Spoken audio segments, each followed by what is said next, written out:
चलिए, तो ये क्या हो गया आपका, अभी हम लोग जो पढ़ रहे हैं उस हिसाब से अगर देखा जाए तो हमारा पीडीएस और एमएसपी कंप्लीट हुआ। ठीक, अब हम बात किसकी करेंगे, अब हमारी बात किसकी होगी, चलो उसकी बात करते हैं, विपणन की। विपणन, ये भी बहुत बड़ा, इसी को लेकर अभी बवाल हो रहा था, अभी जितना किसान आंदोलन वगैरह हो रहा था, एक कारण ये भी था विपणन को लेके। चलो देखो, अब विपणन मीन्स क्या, उपज को बेचना। विपणन मीन्स क्या, किसान अपना उपज को कहाँ बेचे। तो याद रखिए, ये जो किसान अपने उपज को दो प्रकार से बेचते हैं, या तो इन लोग बेचते हैं गांव गांव या शहरों के बाजार में, शहरों के बाजार, मेले इत्यादि में, इत्यादि में। यहाँ फायदा क्या होता है, तो फायदा क्या होता है, नगद, तुरंत क्या मिलता है, नगद बिकता है इनका वस्तु, नगद बिकता है, ये एक प्लस पॉइंट है। कैश, तुरंत फसल दिए और तुरंत क्या हुआ, पैसा मिलता है।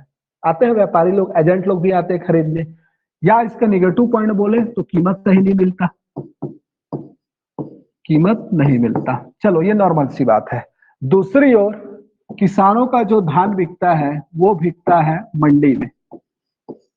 ठीक है, और ये भारत में दो प्रकार की मंडी है, एक मंडी है नियंत्रित मंडी और दूसरी है क्या, सहकारी मंडी, सहकारी समितियां। चलिए अब मैं बात कर रहा हूं किसकी, इस पर आ रहे हैं। तो भारत में एक तो उनके पास ऑप्शन होता है कि गांव शहरों बाजार मेले इत्यादि में क्या करो, अपनी उपज भेज दो। या फायदा क्या होता है किसानों को, किसानों को नगद मिल जाता है, तुरंत तुरंत हाथ में पैसा आता है। किसान ना हमेशा से ना, देखो छोटे जो लघु किसान होते हैं उनके दिमाग में बस यही रहता है जितना जल्दी उपज बिक जाए, हाथ में पैसा आ जाए और अपना कर्ज चुका दे, है ना। दूसरी बात क्या होता है, बेचने का जल्दी भी क्यों रहता है भाई, किसान लोग के पास रखने का जगह नहीं होता ना, सबसे बड़ा दिक्कत ये है। जैसे फसल आता है खेत से उठकर अपने घर में या कोठे में, वहां फिर जितना जल्दी उसको क्या करो, रेडी करके बेच दो। क्यों, क्योंकि घर में भी स्पेस नहीं है, वेयर हाउस या उसको रखने का, भंडारण करने के लिए उनके पास स्पेस नहीं होता, ये बहुत बड़ा समस्या है। तो एक तो स्पेस नहीं होता रखने के लिए, और दूसरा क्या, कर्ज भी है। तो तुरंत ये क्या करते हैं, जितना जल्दी हो सके मोस्टली किसान लोग यहाँ बेच भी देते हैं। और नहीं तो फिर क्या है, दूसरा ऑप्शन क्या है, मंडी है। तो मंडी में मैं बता रहा हूं, भारत में जो मंडी है वो क्या है, एक तो नियंत्रित मंडी होता है और दूसरा क्या होता है, सहकारी समितियां। ठीक है, ये नियंत्रित मंडी जो होती है ये एपीएमसी, अब इसको भूलना मत, एपीएमसी एक्ट के तहत संचालित होती है। अब इसको मत भूलना जी, ठीक है, कुछ बातें हैं, कीवर्ड है जिसको आपको भूलना नहीं है। एपीएमसी एक्ट 2003 के तहत मंडी। ठीक है, चलिए अब मैं थोड़ा इस पे बात करूंगा मंडी पर। मैं क्या बोला, विपणन बेचने के लिए दो ऑप्शन है, या तो आप अपने गाँव में बेचो, मेले वेले में बेचो, बेचते भी है किसान लोग, तुरंत क्या मिलता है, पैसा मिल जाता है। भूमिहीन किसान लोग ऐसे ही करते हैं, जिनके पास भूमि नहीं होती ना, मोस्टली किसान लोग ऐसे ही करते हैं। और दूसरा भी ऑप्शन है, लेकिन उनका वो बात की बात है, यही काम हम लोग करते हैं। लेकिन यहाँ पर तुरंत पैसा मिलता है लेकिन कीमत सही नहीं मिलता, शोषण होता है। चलो, दूसरा क्या होता है, मंडी। एक नियंत्रित मंडी होती है, दो प्रकार की मंडी कार्यरत होती है, याद रखिएगा। एक होता है नियंत्रित मंडी और दूसरा क्या होता है, सहकारी समितियां वाली मंडी, सहकारी समितियां की मंडी, इसको अभी आप मंडी ही मानो। चलिए अब हम बात करते हैं इन पर। देखो याद रखिएगा, ये जो नियंत्रित मंडी है हमारे देश में ना, ये जो मंडी होती है, मंडी में क्या होता है, एपीएमसी एक्ट 2003 के तहत, 3 के तहत इनका गठन, संचालन, गठन, संचालन और नियंत्रण होता है। और नियंत्रण होता है, याद रखिएगा। ठीक, एपीएमसी एक्ट के तहत, याद रखिएगा। ऐसा है ना,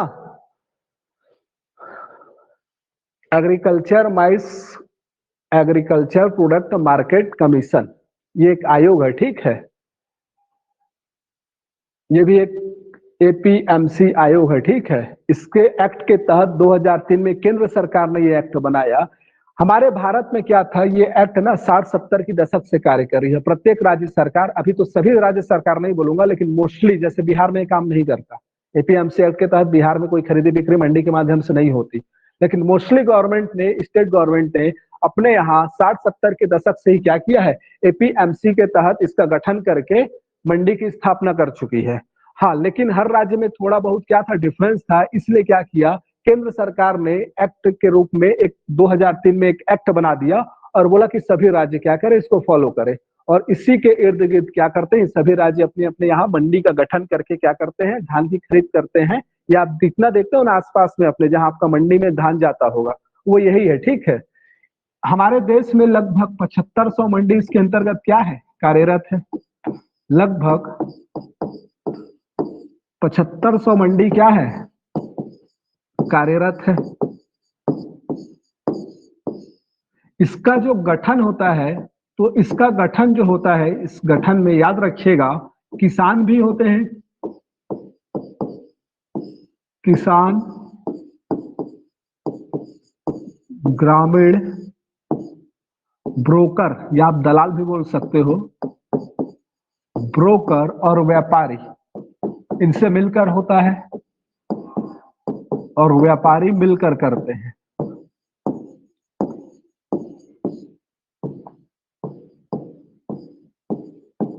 यहाँ ना अगर थोड़ा सा अंडरस्टैंडिंग में जाओगे तो ये बहुत बड़ा टॉपिक है विपणन, है ना। पूरा वाद विवाद विपणन को ही लेकर हो रहा है, जितना हो रहा था मोस्टली ये बहुत बड़ा मुद्दा था। यहाँ पर मंडी में क्या होता है, याद रखिएगा कि अभी आपने देखा होगा जब धान बेचने का समय आता है, तब तहसीलदार या एसडीएम इन लोग निकल जाते हैं दौरा पे, और जहां देखते हैं क्या, जस्ट लेट, जहां देखते हैं कि धान का इधर उधर सप्लाई हो रहा है, तुरंत उनको पकड़ के पूरा जब्त कर लेते हैं, धान को, उपज को जब्त कर लेते हैं। मतलब ये कि इस एपीएमसी एक्ट के आ जाने के बाद या मंडी के संचालन के बाद किसान अपनी उपज को मंडी के बाहर नहीं बेच सकते, याद रखिएगा। ये किसका नेगेटिव पॉइंट है। और पॉजिटिव पॉइंट क्या है कि यहाँ पर किसान भाई बढ़िया, उनको क्या मिलता है, एमएसपी के माध्यम से उनका फसल जो है वो बिकता है, ठीक है। तो याद रखिएगा एपीएमसी एक्ट 2003 के तहत यह मंडी नियंत्रित होती है। देश में लगभग 7500 मंडी कार्यरत है। इनका गठन किसान, ग्रामीण, ब्रोकर और व्यापारी मिलकर करते हैं, याद रखिएगा। दूसरी ओर होती है सहकारी समिति की मंडी, सहकारी समिति। ये जो मंडी होती है, इसके बारे में बोला गया है कि न्यूनतम 10 किसान मिलकर इसका गठन कर सकते हैं। किसान मिलकर इसका क्या करते हैं, गठन करते हैं, मिलकर इसका क्या करते हैं, गठन करते हैं। तो ये समितियां क्या करती है, किसानों को फैसिलिटी देती है, किसानों से उनका उपज खरीदने के साथ, उपज खरीदने के साथ, खरीदने के साथ उन्हें अन्य सुविधा, अन्य सुविधा, तो अन्य सुविधा में क्या क्या आ जाता है, उन्नत किस्म की बीज, उन्नत बीज देंगे, रासायनिक उर्वरक प्रदान करते हैं, ये सब भी करते हैं, ठीक है, रासायनिक उर्वरक। उसके बाद क्या, अग्रिम राशि देते हैं। आप सुने हो सोसाइटी सुने हो जी, ये सोसाइटी की बात हो रही है, आप लोग परिचित हो गए सोसाइटी से। तो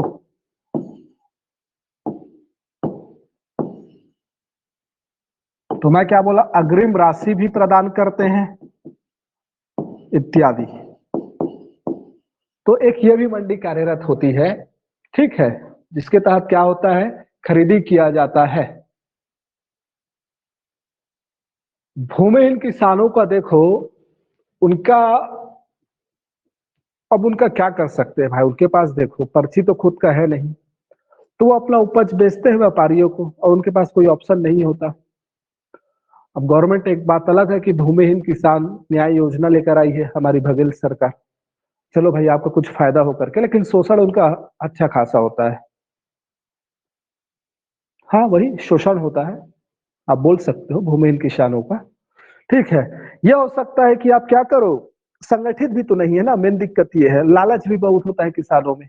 ऐसा नहीं कि चलो भाई हम 12 बोरा में बोएंगे या 13 बोरा में बोएंगे, मतलब लालच ज्यादा होता है, मतलब ज्यादा से ज्यादा में तैयार हो जाते हैं बोने के लिए। नहीं तो साफ है भाई, हम बो रहे हैं, मेहनत हम कर रहे हैं, एक एकड़ में आपको ज्यादा से ज्यादा 6 या 7 बोरा देंगे, वरना जाओ अपना कृषि करो, मत दो हमको बोने के लिए। तो एक बोल देगा, लेकिन दूसरा खड़ा है, चल मैं 10 बोरा दहा, कोई 10 बोल रहा था, चल मैं 11 बोल रहा था, है ना, संगठित नहीं है ना, बड़ा संगठित नहीं है। तो याद रखिएगा, एक नियंत्रित मंडी और दूसरा सहकारी मंडी। नियंत्रित मंडी जो होती है एपीएमसी एक्ट 2003 के अंतर्गत रेगुलेट होती है, नियंत्रित होती है, इसी के तहत इसका गठन, निर्देशन, संचालन सब होता है। दूसरी ओर क्या होता है, सहकारी समिति की मंडी, न्यूनतम 10 किसान मिलकर क्या करते हैं, इसका गठन करते हैं, और यह किसानों से उनका उपज भी खरीदती है, साथ साथ उन्हें अन्य सुविधा भी प्रदान करती है ना। अन्य सुविधा में मैं क्या बोल रहा हूँ, उन्नत बीज, रासायनिक उर्वरक, अग्रिम की राशि इत्यादि। अब याद रखिएगा, 2016 में इस विपणन के अंतर्गत ही जितनी देश में मंडी कार्यरत है, सरकार ने क्या किया, इलेक्ट्रॉनिक नेशनल एग्रीकल्चर मार्केट ई-नैम लेकर आई। कब लेकर आई, 2016 में। ठीक है, याद रखिएगा, देश के सभी मंडियों को, देश के सभी मंडियों को आपस में जोड़ने के उद्देश्य से, आपस में जोड़ने के उद्देश्य से, यह भी इंपॉर्टेंट है, याद रखिएगा, उद्देश्य से मतलब ये कि electronic Mandi in the sense क्या है, इंटरनेट से सबको कनेक्ट कर दिया गया, और जांजगीर का अगर कोई किसान है, वो उसमें क्या करेगा, जांजगीर का मंडी में लिस्ट करेगा कि मेरे पास ये आइटम है, इतना उपज है, इसको बेचना है, तो उसको चंडीगढ़ वाला भी खरीद सकता है तुरंत वहां से। चंडीगढ़ के मंडी वाला, वहां जो खरीदार बैठा होगा, बोलेगा ठीक है भाई, उसको दिखेगा ये चीज अभी अवेलेबल है बेचने के लिए, इतना इतना उपज है करके, तो उसको पूरे ऑल इंडिया में कोई भी खरीद सकता है। तो इलेक्ट्रॉनिक मार्केट प्रदान किया गया, ये कॉन्सेप्ट लाया गया क्या, 2016 में, याद रखिएगा इंपॉर्टेंट है। देश के नेशनल एग्रीकल्चर मार्केट इसका नाम दिया गया है। देश के सभी मंडियों को क्या कर दिया गया है, आपस में जोड़ने के उद्देश्य से इसको लाया गया है। वर्तमान में से खरीदी बिक्री चल रही है, बहुत से मंडी इससे जुड़ चुके हैं, और बहुत से मंडी अभी जुड़ेंगे भी, ये काम कर रहा है बढ़िया। ठीक है, याद रखिएगा।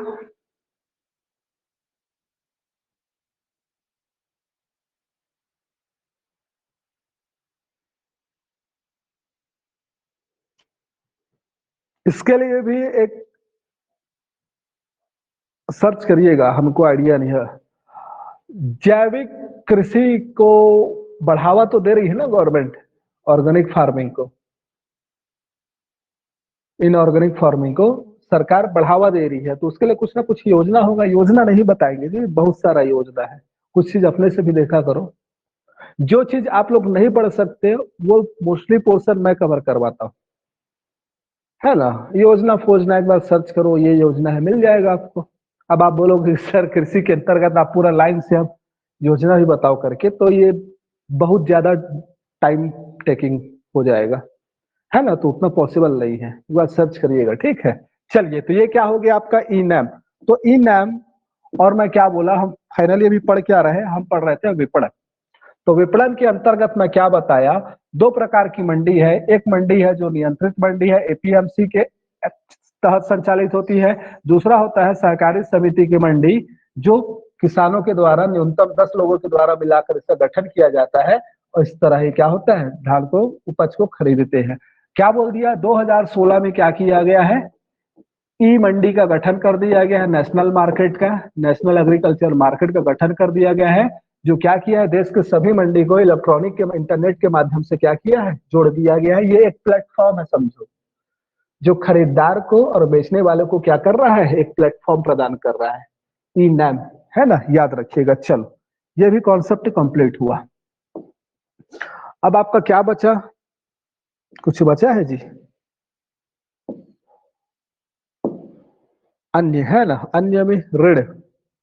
तो देखो, अगर ऋण की मैं बात करूं तो ऋण तो मैं यहां खैर, चलो ऋण की भी बात करते हैं थोड़ा सा। इस टॉपिक को मैं कंप्लीट करूंगा आज, एग्रीकल्चर को। एक होता है गैर संस्थागत ऋण,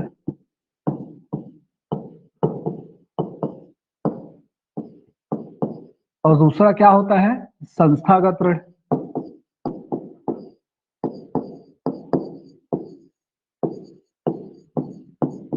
गैर संस्थागत मीन्स ऋण मीन्स किससे, साहूकार, महाजन है ना, या सेठ बनिया इत्यादि इसमें लिख लो।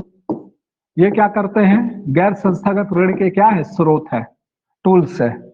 तो ठीक है, इनसे जो एक ये ऋण होता है, दूसरा क्या, संस्थागत ऋण, जिसमें आपका आता है क्या, ग्रामीण बैंक,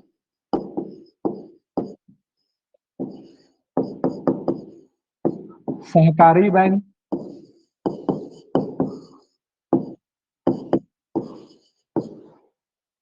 और क्या होता है आपका, वाणिज्यिक बैंक।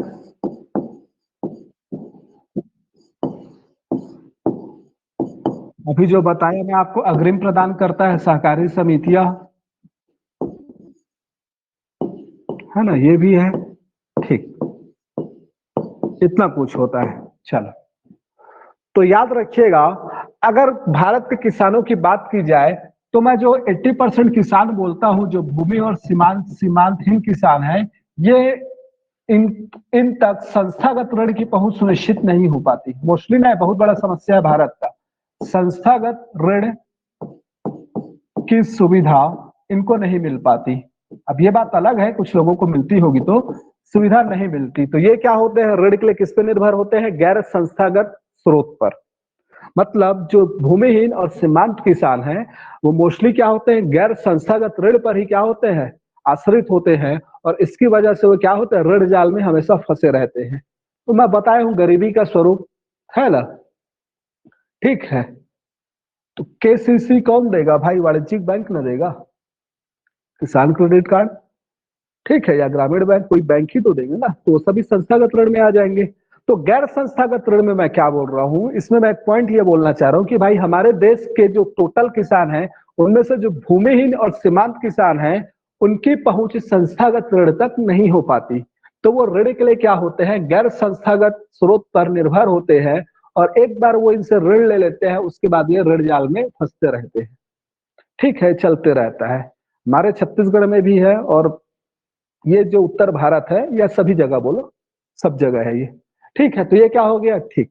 दूसरी तरफ इनको ऋण प्रदान कौन करता है, ग्रामीण बैंक, सहकारी बैंक, वाणिज्यिक बैंक। ठीक, और अलग से एक एजेंसी है, नोडल एजेंसी, जिसको बोला जाता है नाबार्ड। कौन है, नाबार्ड। तो नाबार्ड आपका गैर बैंकिंग वित्तीय संस्थान है।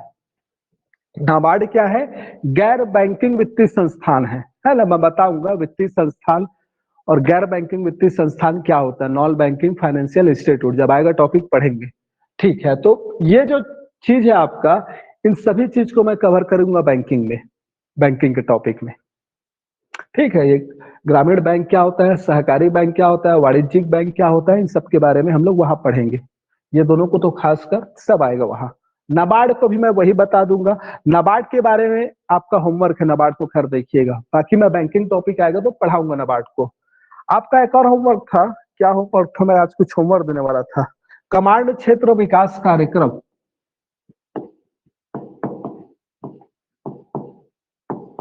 कमांड क्षेत्र विकास कार्यक्रम एक होमवर्क। ठीक है, ये फिलहाल समझ में आया। ऋण के बाद, ऋण को लेकर मैं एक मिनट रुकना, होमवर्क भी मैं आपको दे रहा हूं। मैं ये बोलना चाह रहा हूं, ऋण में याद रखिएगा कि अधिकांश जो भूमि और सीमांतहीन किसान है उनके संस्थागत ऋण तक पहुंच नहीं होती। ये भारत में क्या है, दर्शा रहे किसानों की दयनीय स्थिति को। दूसरी ओर यहाँ पर क्या है, और ये भी प्रदान करते हैं ऋण, बहुत सारा उनके लिए क्या किया गया, फैसिलिटी दिया गया है। लेकिन आप खुद अपने अगल बगल देख लेना भाई, जो सक्षम है, जो बड़े किसान है, जो शिक्षित है, वही लाभ ले पाते हैं उसका, संस्थागत जो भी सुविधा मिलता है। तो मेरा कहना है ये सभी चीजों को मैं बैंकिंग टॉपिक में कंप्लीट करवाऊंगा, नाबार्ड को भी, है ना। इसका फुल फॉर्म ये है, national bank for agriculture and rural development. ठीक है, तो इसको मैं सबको आपको बताऊंगा अच्छे से, डोंट वरी, पढ़ाएंगे अच्छे से। इसको क्यों गैर बैंकिंग वित्तीय संस्थान बोला जाता है, एनबीएफसी, ये सब मैं वही बताऊंगा, अभी यहाँ बात करेंगे तो बेकार है। चलिए ठीक, आप लोग का होमवर्क है, उस चीज को थोड़ा सा याद रखिएगा। इस पेज को मैं क्लियर कर रहा हूँ, स्पेस नहीं है अब यहाँ पर ज्यादा हमारे। चलो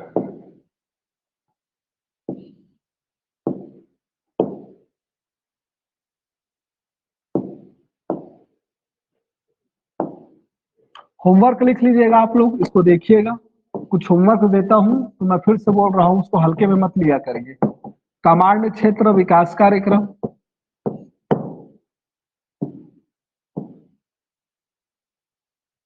सॉइल हेल्थ कार्ड, है ना, या केसीसी, इसको भी देखिएगा, किसान क्रेडिट कार्ड, कमांड क्षेत्र विकास कार्यक्रम,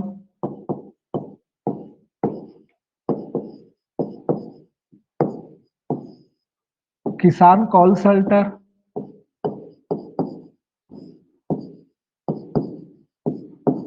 किसान कॉल सेंटर, किसान क्रेडिट कार्ड और मृदा स्वास्थ्य कार्ड।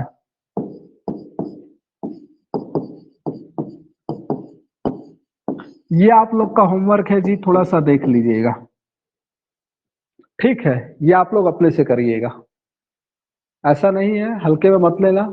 किसान क्रेडिट कार्ड वगैरह ये जो भी दिया हूं सबसे क्वेश्चन बनता है, आप लोग बस इसको क्या करिएगा, देख लीजिएगा। बात क्लियर। चलिए, कमांड क्षेत्र विकास कार्यक्रम इंपॉर्टेंट है बहुत। अब बात आता है थोड़ा सा, एक होता है आपका क्या, कृषि में और बच के आ गया, अन्य में फसल चक्र। ये कॉन्सेप्ट है, फसल चक्र क्या होता है, नाम से समझ में आ रहा होगा क्या होता है। फसल चक्र एक वर्ड है, इसको मैं क्लियर करा रहा हूं थोड़ा सा। देखो, फसल चक्र किसको बोला जाता है, तो याद रखिएगा, फसल चक्र एक ऐसी अवधारणा है या एक ऐसी प्रक्रिया है जहां किसी विशेष भूमि पर कई प्रकार के फसल लिए किया जाता है ना। फसल चक्र मतलब क्या, एक ही भूमि पर विभिन्न प्रकार के क्या करना, फसलों को उगाना, विभिन्न पर क्रम से, है ना, एक साथ नहीं, क्रम से विभिन्न फसल करना। ठीक है, इसमें ध्यान इस बात का विशेष दिया जाता है, ध्यान किस बात का, पहले उन फसलों को बोया जाता है, फसलों को बोया जाता है जिनमें उर्वरक की आवश्यकता अधिक होती है, उर्वरक की आवश्यकता अधिक होती है।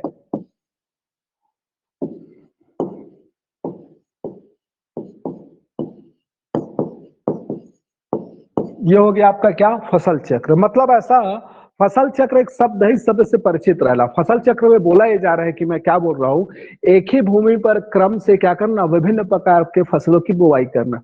पहले चावल बोलिए, नेक्स्ट टाइम उसमें गेहूं बो देना, नेक्स्ट टाइम उसमें कपास बो देना, नेक्स्ट टाइम फिर और कुछ कर देना।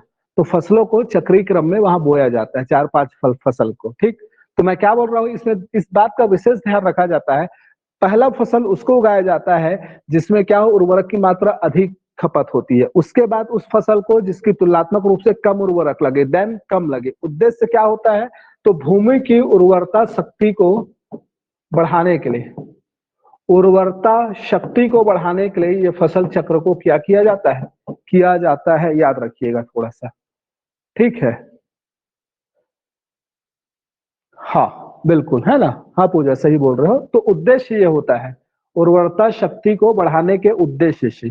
तो ध्यान इस बात का रखा जाता है क्या कि पहले उन फसलों को किया जाता है जिनकी क्या होती है, जिनमें उर्वरक की मात्रा ज्यादा जो मांगता है, ठीक है, जिसमें ज्यादा उर्वरक लगता है उसको पहले वो, देन कम वाले को, देन कम वाले को। और इसका उद्देश्य क्या होता है, तो उर्वरता शक्ति में वृद्धि करना। चलिए अब ये क्या हो गया आपका कृषि टॉपिक, वैसे कंप्लीट हुआ जो मेजर पार्ट था आपका, ठीक है जी। जेनेटिक फसल एक वर्ड यूज किया जाता है, इसको भी थोड़ा जान लो। कभी आपसे एक फैक्ट के रूप में कभी पूछा तो जेनेटिक फसल से आप क्या समझते हैं, है ना।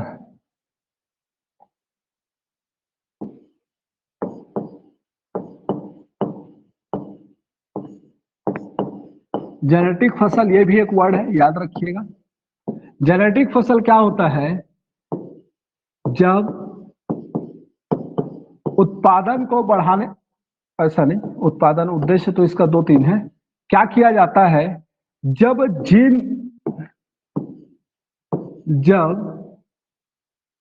जेनेटिक इंजीनियरिंग के माध्यम से, इंजीनियरिंग, है ना, इंजीनियरिंग के माध्यम से बीज के जीन में परिवर्तन किया जाता है। बीज के जीन में क्या किया जाता है, परिवर्तन किया जाता है, तब इसको हम क्या बोल देते हैं, तब उस फसल को, उस बीज से जो फसल लिया जाता है उसको जेनेटिक फसल बोलते हैं। इसका जो उद्देश्य होता है, दो उद्देश्य होता है। एक उद्देश्य होता है क्या, उत्पादन में वृद्धि करना, है ना भाई, एक कॉमन सा उद्देश्य क्या, उत्पादन में वृद्धि हो। दूसरा क्या, रोग प्रतिरोधक क्षमता में वृद्धि हो। ये बहुत बड़ा उद्देश्य है इसका कि रोग प्रतिरोधक क्षमता। अभी आप देख रहे हो जितना फसल होता है वो रोग से ग्रसित हो जाते हैं अधिकांश, तो रोग प्रतिरोधक क्षमता को क्या करना, बढ़ाना। तो याद रखिएगा, जब क्या मैं बोल रहा हूं, जब जेनेटिक इंजीनियरिंग के माध्यम से क्या किया जाता है, बीजों के जीन में क्या किया जाता है, परिवर्तन किया जाता है, जीन स्तर पे कुछ चेंजेस किए जाते हैं, जिसका उद्देश्य क्या होता है, तो उत्पादन में वृद्धि करना और रोग प्रतिरोधक क्षमता में वृद्धि करना। मतलब जनरली आप देखोगे फसल में फफूंद लग जाता है, या माहो बोलते हैं, या माहो खा जाता है, ये सब कम से कम हो। तो जो फसल जिसका जीन जितना ज्यादा मजबूत होगा, जिसके जीन में रोग प्रतिरोधक क्षमता ज्यादा होगी, उस पर उतना ही क्या होगा, नुकसान कम होगा, नष्ट नहीं होगा फसल। तो ये एक प्रमुख उद्देश्य है। अगर इसकी मैं शुरुआत की बात करूं, शुरुआत तो याद रखिएगा, शुरुआत इसकी विश्व में वैश्विक स्तर पर इसकी जो शुरुआत हुई है वो हुई है वैश्विक स्तर पर, तो 1992 में यूएसए में सर्वप्रथम टमाटर के जीन पर यह प्रयोग किया गया था। टमाटर के बीज पे यूएसए में शुरुआत हुई है। अगर भारत स्तर पे बोला जाए तो भारत में इसकी शुरुआत 2002 से बीटी कॉटन, कपास, जिसको नाम दिया गया क्या, बीटी कॉटन। तो याद रखिएगा, इसके साथ इसका प्रयोग बैगन में भी किया गया है, बीटी बैगन में। तो भारत में इसका प्रयोग सर्वप्रथम बीटी कपास पर किया गया और उसके बाद किस पर, बीटी बैगन पर। तो भारत में कब हुआ है, 2002 में इसकी शुरुआत हो गई है। और वैश्विक स्तर पर देखा जाए तो 1992 में यूएसए में इसकी शुरुआत हुई थी जेनेटिक फसल की। तो जेनेटिक फसल में मैं क्या बोल रहा हूं, जब जेनेटिक इंजीनियरिंग के माध्यम से प्रतिरोधक क्षमता और उत्पादन को बढ़ाने के उद्देश्य से बीजों के जीन में परिवर्तन किया जाता है, ठीक है, तो उसको क्या बोल दिया जाता है, या इसको जीन मॉडिफाई फसल भी, जीएम फसल भी बोला जाता है ना, एक और नाम जीएम फसल, जीएम फसल भी बोलते हैं, ठीक है, जीन मॉडिफाई फसल करके याद रखिएगा। जीएम फसल ना, ये बहुत प्रचलित नाम है, इसको लिख लेना, जीएम फसल, जीन मॉडिफाई फसल या जेनेटिक फसल। तो इस पूरी प्रक्रिया को जेनेटिक फसल के नाम से जाना जाता है। शुरुआत इसकी सर्वप्रथम अमेरिका में हुई 1902 में, और 2002 में भारत में बीटी कॉटन और बीटी कपास में, सॉरी, बीटी कॉटन और बीटी बैगन में क्या किया गया, इसका इस्तेमाल किया गया। इस तरीके से मैं देखूं तो आपका एग्रीकल्चर का टॉपिक कंप्लीट होता है। ठीक है जी, तो हमारा एग्रीकल्चर एक मेजर टॉपिक था। चलिए 2 दिन में खत्म हो गया, अच्छा हुआ। इसके बाद जो हमको पढ़ना है वो रहेगा भारत का उद्योग। हाँ, तो इकोनॉमिक्स के पॉइंट ऑफ व्यू से उद्योग हम लोग, कल तो मैं क्लास नहीं लूंगा, उसीलिए मैं आज क्लास ले रहा हूँ संडे को। कल क्लास ऑफ रखूंगा मैं, विनय सर अपने टाइम पे क्लास लेंगे 3 बजे से। मैं परसों से आप लोग को उद्योग पढ़ाना चालू करूंगा। ठीक है जी।